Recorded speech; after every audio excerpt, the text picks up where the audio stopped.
I love that applause. Me too. Hello, everyone. I'm Mike. I'm Matt. And this is Mind Your Own Business with Mike and Matt Vodcast.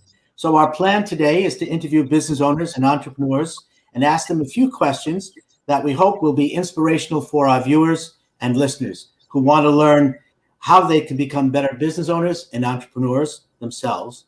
And our goal is to leave you with at least one good business nugget each time. So for our guests today, we've asked Ira Rovitz and Dennis Galante to join us and talk about the current state of the commercial and residential real estate markets in New York today and how each of them got into the real estate business. So Matt, by way of introductions. So Ira is Executive Managing Director at Newmark and the recipient of the Real Estate Board of New York City's Most Ingenious Deal of the Year Award. He represented the New York City Health and Hospitals Corporation and consolidated 7 locations into 560,000 square feet at 50 Water Street. Pretty impressive. And Dennis is Mr. Manhattan, a native New Yorker and residential real estate broker focusing on fine Manhattan and Brooklyn homes. Well, gentlemen, let's get to it. Matt? So Ira, what's happening in the commercial real estate market in New York City today, and what's it look like? Well, first, I'd like to say it's an honor and a privilege to be sharing the screen with Dennis, Mr. Manhattan. How lucky are we all? So. I love you, Ira, and you look great. Yeah, for someone who had 7 surgeries, I bounced back. So, the market is it's a bit strange right now. So, in terms of occupancy, it's a smidgen under 13% of the workforce has returned back to the office, physically back to the office. There's 18 million square feet of sublease space out in the market. We expect the number to rise to 21 million square feet of sublease space. The number's a little bit deceiving because it might be a little bit risky to take a sublease given the financial strength of the sublessor, but that's yet to shake out. The velocity of the market right now is short-term deals. We're seeing basically people kind of sitting in place, sitting on the sidelines, renewing, staying in place, 1 to 2 year deals versus long-term deals. The average rent to a layperson who's not in real estate, the average rent has only dropped about $2.55, a little over 3%. People can't figure that out. They look at everything. They think the world's, going to hell, and the rent hasn't dropped. But what has dropped is the average rent also, by the way, is about $76 in Manhattan. But is that Midtown, Ira? Huh? Is that Midtown? That's the average of Midtown South, and downtown. But what has dropped is the net effective rent. So the landlord has been giving more out in concessions. So more free rent has been being given out, and more tenant improvement allowance to build out your space. So that's bringing the net effective to 20% or better in many cases. Got it. So Ira, who's your core client? So my core client is a company that's about 10,000 square feet, probably around 100 employees or so, give or take. Companies who are looking to expand or contract. And what I bring to the table is my ability to assemble a top-notch team, second to none. And that allows me to connect real estate to my company, to my clients' business goals. When I represented Health and Hospitals Corporation, for example, every time we figured out the puzzle, they gave us another piece.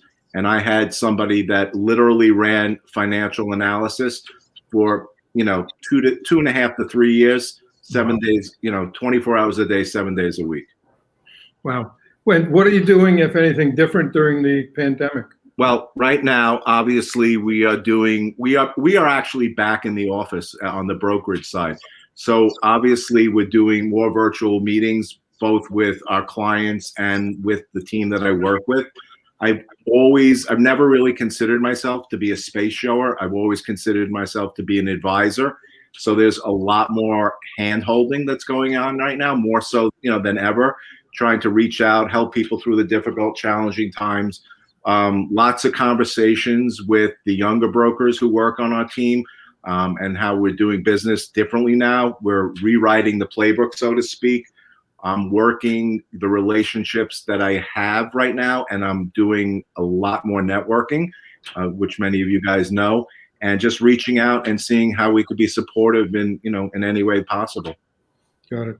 So what are the biggest issues you're running into, and how are you planning to solve them? Well, we weren't allowed for most of the pandemic. We were not allowed to actually solicit new business. We couldn't call you up and say, could we go out and show you space? Could we do this?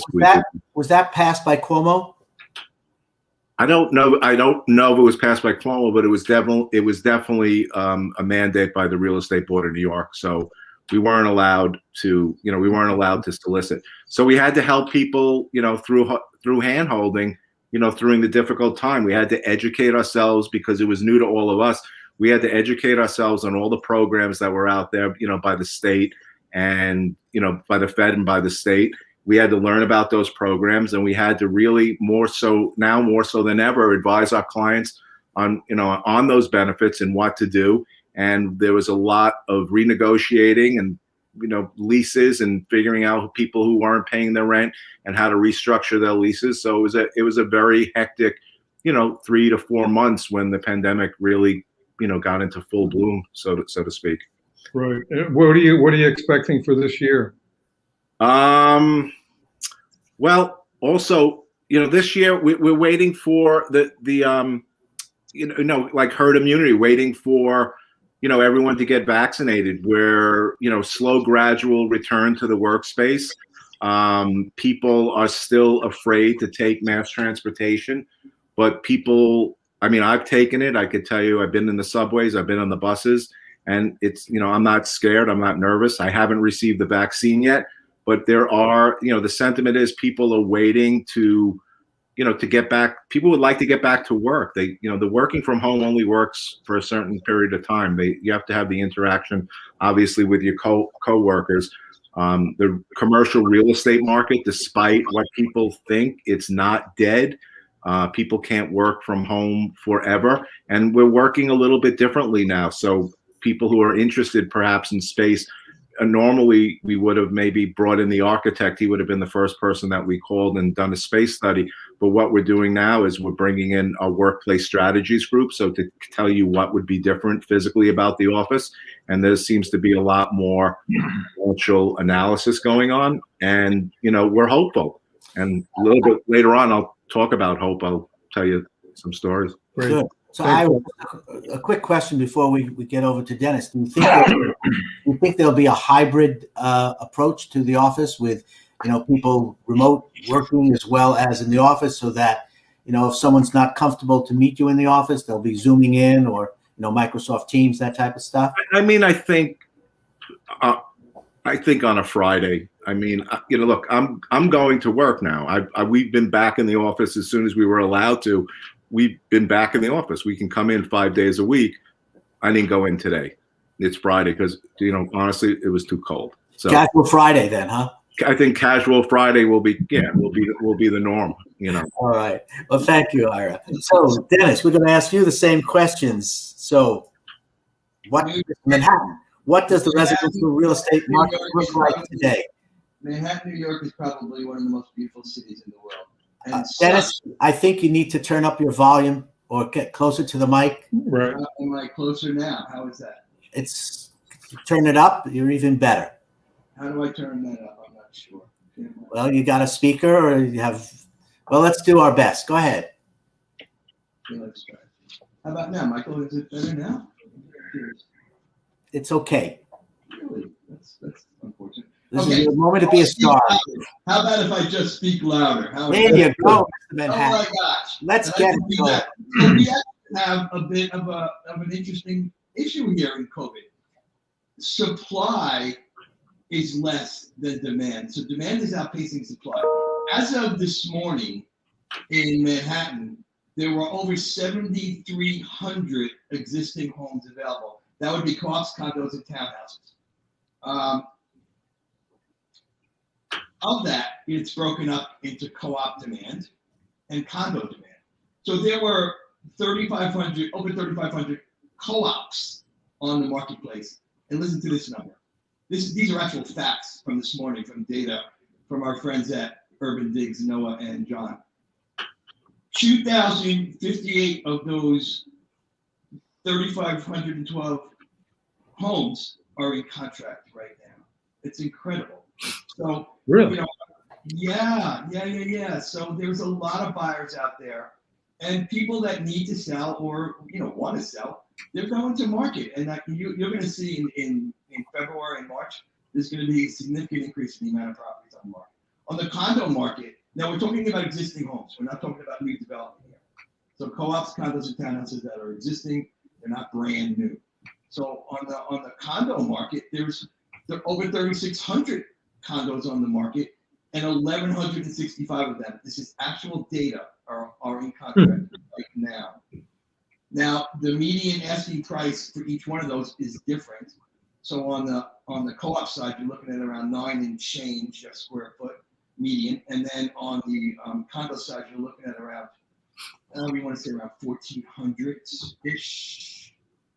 Condos are a bit more expensive than co-ops for many reasons. So I see, and unfortunately, I don't have good news about the new development market, so we won't talk about that. That will have its day, and I know that will come back at some point. But this is the greatest city in the world, and can I prove that? I don't know. I can tell you it is, and I know it is because I was born and raised here. But I know that people love it here, and it's never been an issue that Manhattan real estate didn't gain value. Of course, if you bought at the high, I think there were issues with that, but it's a valuable place, and if you really need to be here and want to be here, there are definitely homes available for you to purchase. So I have to talk about Brooklyn quickly. I know you want to move on. So Brooklyn has been on fire since even before, like June, when the markets opened up again. Everybody wants to go to Brooklyn, and Brooklyn's going crazy now. So the amount of business going on in transactions in Brooklyn would be beyond your belief. I don't have that exact number at this moment, but we can get that for you. So who is your core client, Dennis? Well, fortunately, my core client are sellers and buyers in Manhattan and Brooklyn proper that value the expert opinion of a seasoned real estate professional. So on one day, I could be working with an estate property that's for sale, and it needs work. The very same day, I could be taking a buyer out to see a 3-bedroom apartment in Upper Manhattan. So, every day it's different. Of course, has COVID been challenging? Very much so, in so many ways. There are a lot of restrictions with buildings. So what's different than during this pandemic? How is it different from a year ago when you were doing the same business you're doing now? What's different? Well, access is different. In other words, everybody has to be totally approved to enter the homes that I represent, at least. There are revenue restrictions in terms of COVID liability, so forms have to be filled out. A number of buildings that I represent will actually take your temperature and have you fill out another form before you walk into the building. So it's challenging, and of course, getting people out there. A lot of the properties that I represent, I've had a significant amount of interest, so that's great. And I see a lot of active buyers. Now we have the data to prove the demand. Also, there is another scale of data, which is called the Open House Index, which is put out by another real estate firm. And every week they track how many people have entered open houses in every neighborhood, as long as brokers have given them the information. And it's significant when you see what's going on all over the place, that people are out there and they're looking for homes. So what is your biggest issue? So, my biggest issue in terms of business or the pandemic? Oh. So with the pandemic, the challenge of getting people through the door and making sure they're safe, and I'm going to protect my clients' interest in their home. I mean, this is their home, and of course, some of them are living there, So we want to make sure that everything's sound, proper, and safe. And of course, the biggest challenge always is connecting those sellers and buyers at the right moment. I mean, it's a great time to buy a home in New York City. The financing is amazing. There is definitely a shortage of properties. I'm not going to tell you there isn't, but more things. Go ahead, Dennis. More things are coming on the market, and you know what? We can find you a home that's in the price range anywhere in the city. My team and I can take care of that in a matter of hours. So what do you think that 2021 is going to be like? I think as we go forward, and as Ira mentioned, when we get herd vaccinations, we're going to get back to where it was. This is a bad storm. We're living in a worse storm you've ever been in, and guess what? I'm tired of the storm too. But you know what? You gotta hold on, because this is New York City, and even other cities. Brooklyn. Come on, it's an amazing place. There's an ocean in Brooklyn, by the way. So it's. Is there really an ocean in Brooklyn? Are you selling waterfront property as well? Sure. But this is an amazing place like no other in the world. It's New York City, and well, ladies and gentlemen, if you haven't heard it now, you know that Dennis, Mr. Manhattan, is as optimistic as you can find, but so is Ira. So it's really good to hear that both of them are as optimistic about what's going on. So now we're going to get a little personal. Right. So, gentlemen, let's talk about why you both went into this business. Ira, why did you start your business? So prior to real estate, I was working for Cartier, and I was selling just insanely expensive items on the wholesale level to the stores. And I wanted to get out. I wasn't really enjoying it any longer, and I wanted to get out. And I used it as a stepping stone to get into real estate. And what's your goal in being in the real estate business? Well, the end goal is to be able to retire comfortably. It's not a business that we could sell to the next person. We can't sell. Dennis and I can't sell our book of business and move on. It's just one day we're going to just turn the lights out and not come back. Right. So, how are you making decisions, for the business?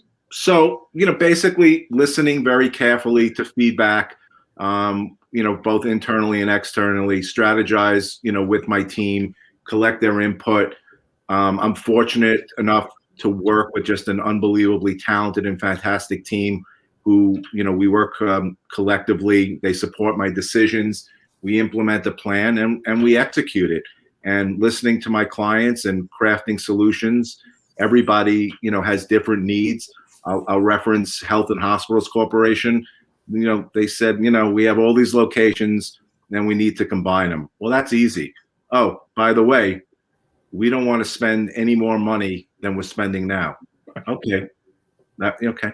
Oh, by the way, we're bringing on 1,000 people. So we have to be able to house those 1,000 people, and we don't want to spend any more money than we're spending right now. Oh, okay. So, that's basically the gist of it. So we were able to combine all locations. We were able to reduce their overall footprint by about 25%.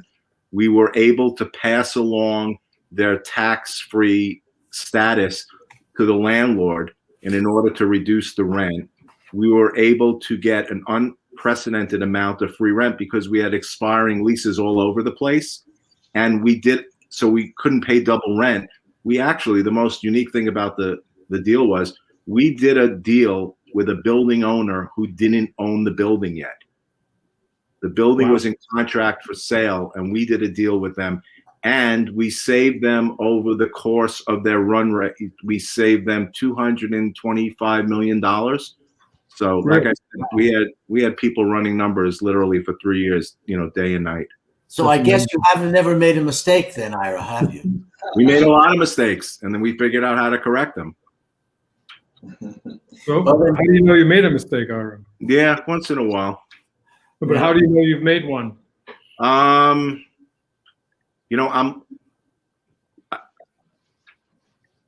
went to one of my daughter's graduation about 2 years ago. Her smaller graduation, which was from, and I keep referencing things that aren't in real estate because a lot of times people get bogged down and they want to tell you all about their real estate knowledge, and it's not. It's a lot of common sense. So at this graduation, they had some local Wisconsin guy that went to University of Wisconsin-Madison, and he's a very famous news reporter there. Mhm. And he said something that I've kind of tried to live my life by. He said, if you think you're the smartest person in the room,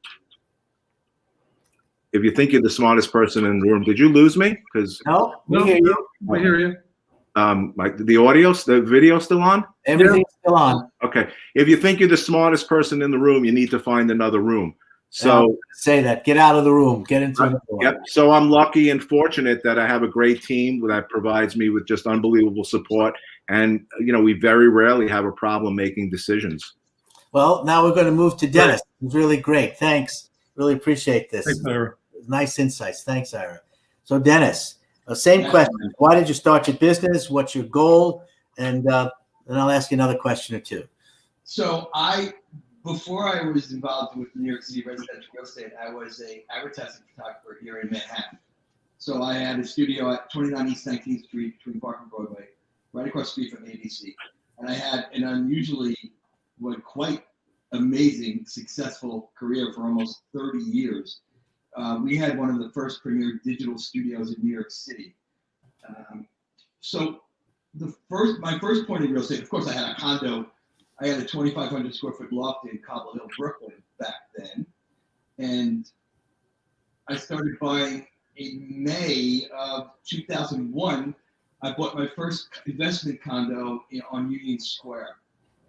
We closed right before the events of September 11th. Now, going forward, I was in contract to buy 3 more apartments, and we closed right after September 11th. So I had 4 rental condominium properties in the wake of September 11th that I rented out immediately. And that shows you the power of New York City in that situation, which was a drastically sad and frightening situation. So, it's a great place, and I can't stress that anymore. And I promise I keep going back to that, but I love it here. I'm born and raised here. So it's important to me to stress how valuable New York City property is. And going forward, it can only get more valuable. So if you need a place to live, and if you want to live in New York, we can definitely help you get there. So, Dennis, how do you know when you've made a mistake? Well, I would assume it's obvious from the results. So, I try not to make mistakes, but of course, everyone makes mistakes. So we have a great team at Bond, and of course, I've got my wife, Kathy, to bounce ideas off of. And You need to speak up, Dennis. You've got to get closer to the mic, buddy. yeah, I'm getting as close as I can, Michael. I don't know. Kiss it. It's okay. So listen, of course, mistakes happen all the time, but I'm dealing with a major asset here in New York City real estate on a financial and a personal level. So mistakes, I don't want to make them very often. Unfortunately, sometimes they happen. It happens, but you work with your team, and you work with your spouse, and you work with your friends and colleagues to make sure that you're doing the right thing and you're going to provide the service that you're expected to. Well, that's good. Well, gentlemen, Matt, I guess you're going to ask some more questions. Here we go. So, Ira and Dennis, so when people say you should be working on your business instead of in it, what's that mean to you, Ira? So working on my business is how do I generate and how do I grow my business? And especially during, the last 10 months, let's say during the pandemic, I've spent, as I mentioned earlier, a great deal of time networking, marketing via LinkedIn, and I've been working pretty closely because there's been some downtime. I've been working pretty closely with a fantastic business coach who's kind of pointed me in the right direction and keeps me focused. That's great. Well, good. We like to hear working with business coaches. Dennis, same question.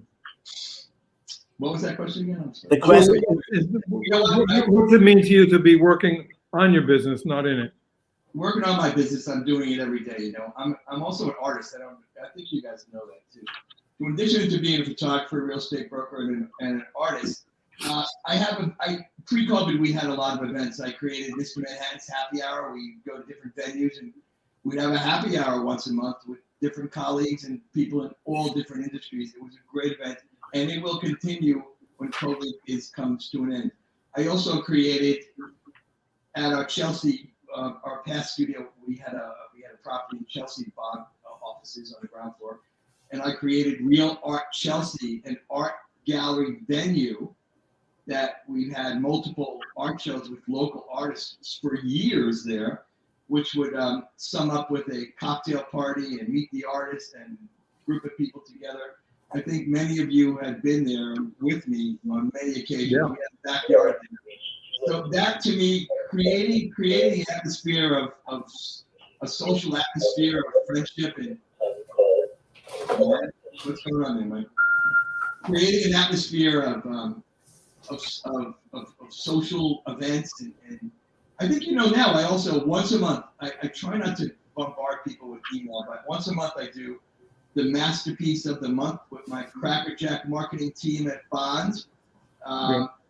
They are the greatest, and we feature one artist, one painting, and I'll write a blurb about the artist, about their life and what they've done, and everything. So for you, Dennis, working on your business isn't necessarily your actual business. It's all the other things that you do. So yeah, working on my business is trying to make me the very best Mr. Manhattan Dennis Galante I can be. And if it's through art, culture, food, and wine, and being with people, which is the most important thing, because business is about people. It may appear to be about money and real estate, but at the end of the day, it's always about people. That's great. So I'd like to ask you both, what are the most important lessons you've learned being in business? And for our viewers and listeners, we really want to give them a golden nugget, something that they can take away, having heard your stories, which are really very personal, but also there's a lot to be learned in terms of other people who want to be business owners and entrepreneurs, whether it's real estate or any industry, any sector. So I'll start. Actually, Dennis, let's go with you first. What's the most important business lesson you've learned, and what's a golden business nugget you could give somebody who is either starting in your business or somewhere else? I take this very personal because I'm dealing with, as I mentioned, a major financial asset on a personal level. You're dealing with somebody's home, and it's worth a significant amount of their money. So to me, I take it personal, and I like to treat my clients as family. And to me, there's nothing more important than that relationship, and I call it breaking bread. You know what breaking bread is? When you sit down with somebody and you have a meal and you have a glass of wine and you're together as a family or whatever, you consider them family. You're breaking bread. And it boils down to a simple word. And breaking bread could be described as eat. It's constantly and always ethics, authenticity, and trust. Those three things, if you can prove that every day and be that, wake up in the morning, look in the mirror and say, you know what? I am that. And that's what I'm going to be going forward. You'll have no regrets. And everything will be. You are what you eat. Manger, manger, manger. Pretty much. So Ira, thank you. What would you say is the most important lesson you've learned, and what's your golden business nugget? So there are three things. The first would be tenacity.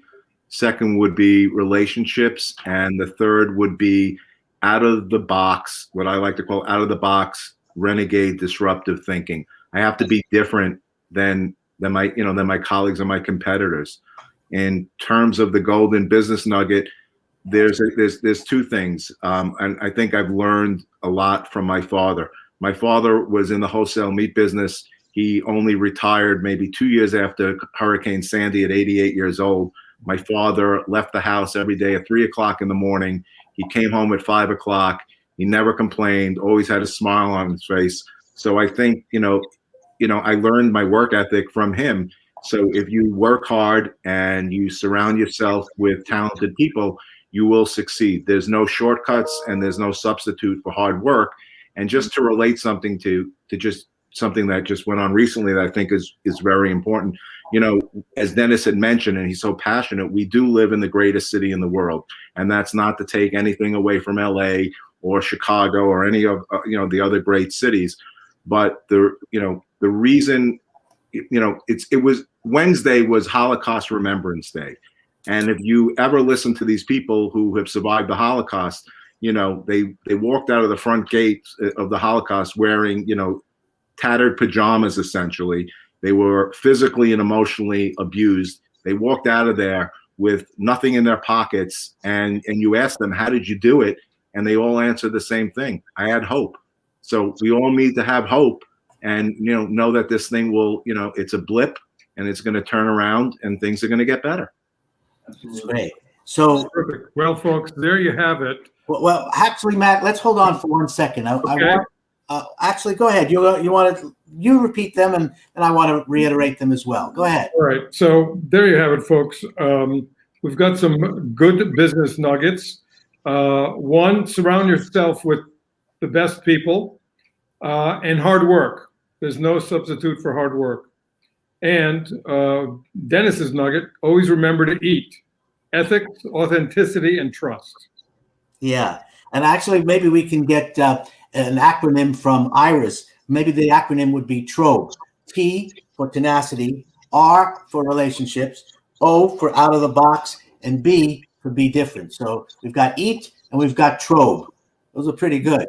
Wow. This is some tea we've got here. This is amazing, Michael. Yeah. So I want to thank you guys both Ira and Dennis. Really want to thank you for joining us and sharing us with this experience, your experiences, your thoughts, your insights, and letting us know what your companies are doing to be in the forefront of the commercial and the residential real estate market.